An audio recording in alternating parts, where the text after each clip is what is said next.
8th July. Motivation for ministry. 2 Corinthians chapter 4 verses 1 to 6. Since through God's mercy we have this ministry, we do not lose heart. 2 Corinthians chapter 4 verse 1.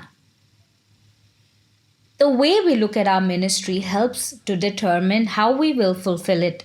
If we look on serving Christ as a burden, we will be a drudge and do only what is required of us. Some people even look upon Christian services as a punishment from God.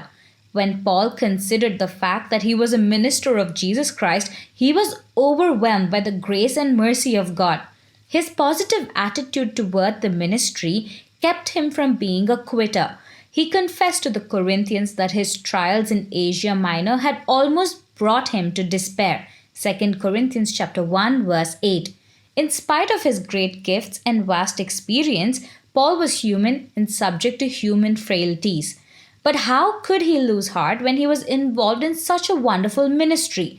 With the divine calling came the divine enabling. He knew that God would see him through.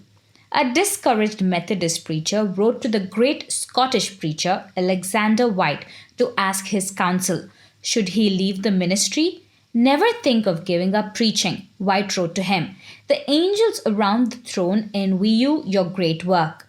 That was the kind of reply Paul would have written, the kind of reply all of us need to ponder whenever we feel that our work is in vain.